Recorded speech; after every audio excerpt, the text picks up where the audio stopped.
जब यीशु पर्वत से उतरकर आए तब बड़ी भीड़ उनके पीछे पीछे चलने लगी। एक कोढ़ के रोगी ने उनके सामने झुककर उनसे विनती करके कहा, प्रभु यदि आप चाहें तो मुझे शुद्ध कर सकते हैं। यीशु ने हाथ बढ़ाकर उसे स्पर्श करते हुए कहा, मैं चाहता हूँ, शुद्ध हो जाओ। वो उसी क्षण कोढ़ रोग से शुद्ध हो गया।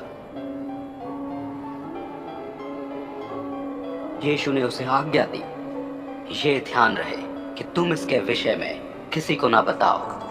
अब जाकर याजक के सामने स्वयं को परीक्षण के लिए प्रस्तुत करो और मोशे द्वारा निर्धारित बलि भेंट करो कि तुम्हारा स्वास्थ्य लाभ उनके सामने गवाही हो जाए।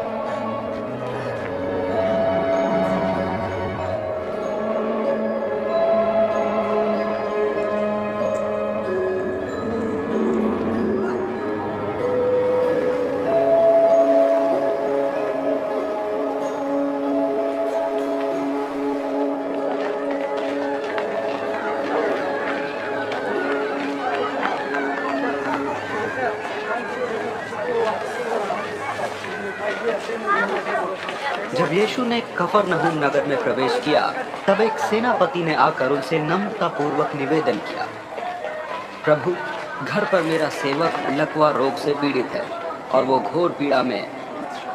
यीशु ने उसे आश्वासन दिया, मैं आकर उसे चंगा करूंगा।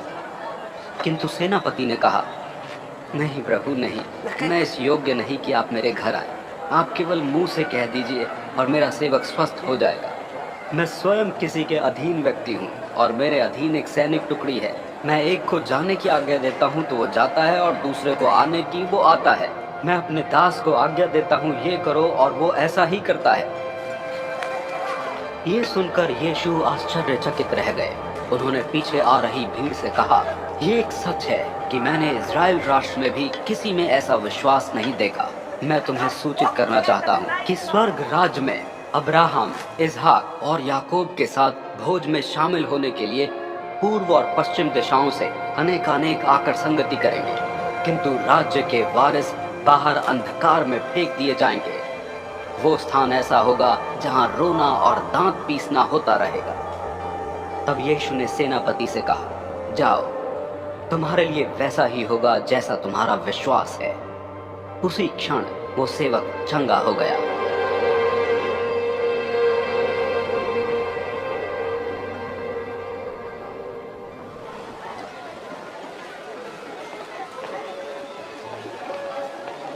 जब यीशु पतरस के घर पर आए, उन्होंने उनकी सास को बुखार से पीड़ित पाया।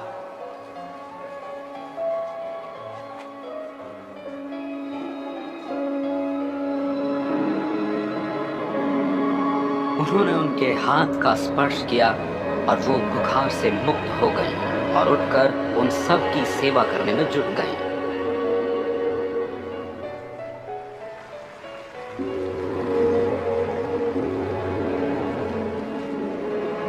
जब संध्या हुई तब लोग प्रेत आत्मा से पीड़ित लोगों को उनके पास लाने लगे और यीशु अपने वचन मात्र से उन्हें प्रेत मुक्त करते गए, साथ ही रोगियों को स्वस्थ।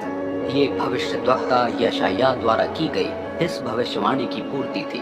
उन्होंने स्वयं हमारी दुर्बलताओं को अपने ऊपर ले लिया तथा हमारे रोगों को उठा लिया।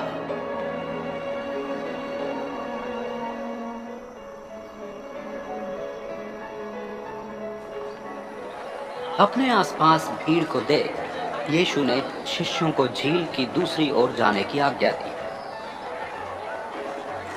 उसी समय एक शास्त्री ने आकर यीशु से विनती की, गुरुवर, आप जहां भी जाएं मैं आपके साथ चलूंगा।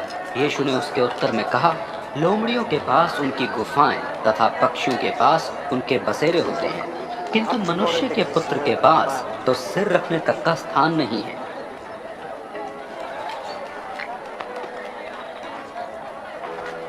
एक अन्य शिष्य ने उनसे विनती की, प्रभु मुझे अपने पिता का अंतिम संस्कार तक परिचर्या करने की अनुमति दे दीजिए। किंतु यीशु ने उससे कहा, मृत अपने मरे हुओं का प्रबंध कर लेंगे, तुम मेरे पीछे हो लो। जब उन्होंने नाव में प्रवेश किया, उनके शिष्य भी उनके साथ हो लिए। अचानक झील में ऐसा प्रचंड बवंडर उठा कि लहरों ने नाव को ढांक लिया।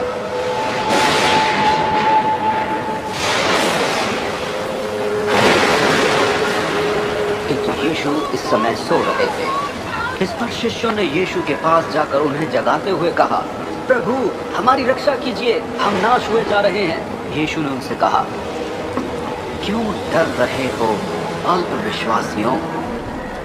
वो उठे और उन्होंने बवंडर और झील को डांटा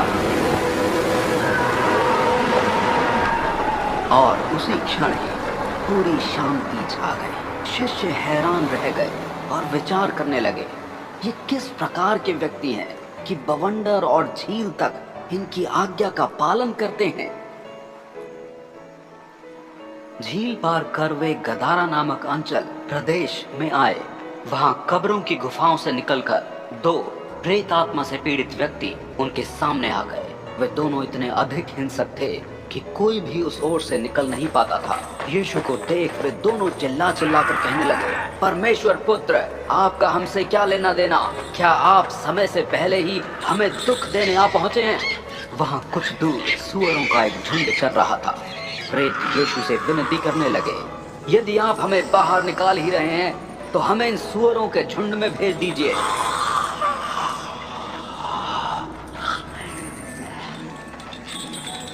यीशु ने उन्हें आज्ञा दी, जाओ।